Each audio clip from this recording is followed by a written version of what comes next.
அஸ்பியா கிச்சனில் இன்றைக்கி நம்ம பார்க்குறது வந்து உடச்சி ஊற்றின முட்டை குழம்பு தான். இது வந்து ரொம்ப ஈஸியாக நம்ம செய்யக்கூடியதான், எந்த ஒரு மசாலாவும் அரைக்காமல். இப்போ வாங்க இது எப்படி செய்யலான்னு பார்க்கலாம்.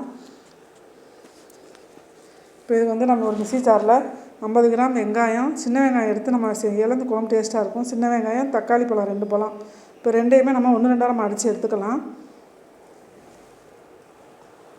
புளி வந்து ஒரு சின்ன லெமன் சைஸ் புளி எடுத்து நம்ம ஊற வச்சு கரைச்சி நான் புளி கரைச்சல் எடுத்திருக்கேன். இந்த குழம்புக்கு தேவையான அளவு புளி கரைச்சல் வந்து எடுத்திருக்கேன்.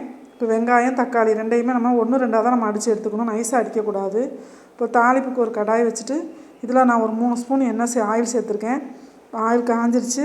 இப்போ வெந்தயம், கொஞ்சம் ஜீரகம், சின்ன வெங்காயம் ஒரு 100 கிராம் போல் உரித்து எடுத்து வச்சுருக்கேன். இப்போ அதையும் நம்ம உள்ளே சேர்த்துடலாம்.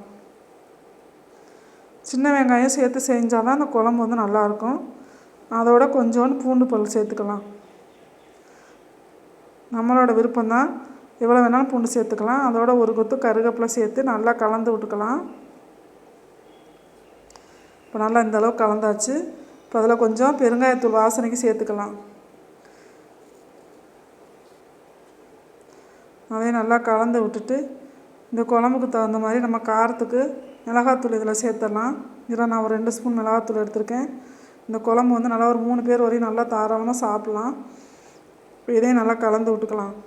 காரம் நம்ம தேவைப்பட்டால் பின்னாடி கூட நம்ம சேர்த்துக்கலாம். அவங்கவுங்க காரத்தை கூட குறைய நம்ம சேர்த்துக்கலாம். இப்போ இதிலே நம்ம அடித்து வச்சுருக்க வெங்காயம், தக்காளி அது ரெண்டையுமே நம்ம உள்ளே சேர்த்து அதையும் நல்லா வதங்கணும். இந்த எண்ணெயில் நல்லா வெந்து வந்துடணும் தக்காளி வெங்காயமும்.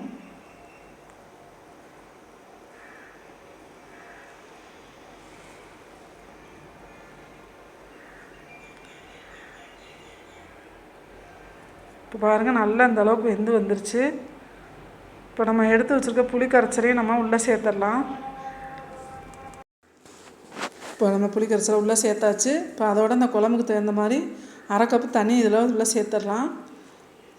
இப்போ நல்லா கலந்து விட்டுக்கலாம். கலந்து விட்டுட்டு இந்த குழம்புக்கு தகுந்த மாதிரி நம்ம மல்லித்தூள் எடுத்துக்கலாம். மல்லித்தூள் வந்து நம்ம எல்லாமே வறுத்து அரைச்சதான். மல்லி, ஜீரகம், சோம்பு, வெந்தயம், அதோட மஞ்சத்தூள் எல்லாமே நம்ம தனித்தனியாக எதுவுமே நம்ம போட தேவையில்லை. எல்லா தூளுமே நம்ம அதில் ஒரு 4 ஸ்பூன் நான் இப்போ எடுத்திருக்கேன். இது வந்து குழம்புக்கு வந்து டேஸ்ட் அவ்வளோ சூப்பராக இருக்கும். இந்த வறுத்தரைச்ச பொடி வந்து மீன் குழம்பு எல்லாமே நம்ம இதை இந்த பொடியிலே செஞ்சிடலாம். இப்போ உப்பையும் இதுக்கு தகுந்த மாதிரி கலந்து விட்டுட்டு கொதி வரவும் அடுப்பு சிம்மில் வச்சு ஒரு மூடி போட்டு ஒரு 10 நிமிஷத்துக்கிட்ட நல்லா கொதிக்க விட்டுறலாம். நல்லா எண்ணெய் பிரிஞ்சு வரணும், அந்த அளவுக்கு நல்லா கொதிக்கணும். இப்போ பாருங்கள், இப்போ ஒரு 7-8 நிமிஷம் நல்லா கொதித்து வந்துருச்சு. இன்னும் ஒரு 2-3 நிமிஷம் நல்லா கொதிக்கட்டும். குழம்பு நல்லா வெந்து இந்த வெங்காயம், பூண்டு, நம்ம சேர்த்துருக்க பொடி எல்லாமே நல்லா கொதித்து வரணும். அப்போ தான் அந்த குழம்பு வந்து டேஸ்ட்டு அவ்வளோ அருமையாக இருக்கும்.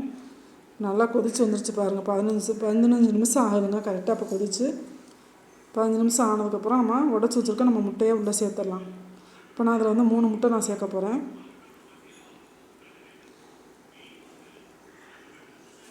இப்போ முட்டை உள்ளே சேர்த்தாச்சு. இப்போ கரண்டிலாம் எதுவுமே போடக்கூடாது.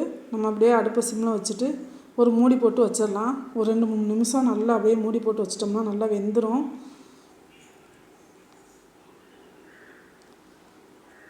இப்போ பாருங்கள், நல்லா மூடி போட்டு இப்போ எடுத்தாச்சு.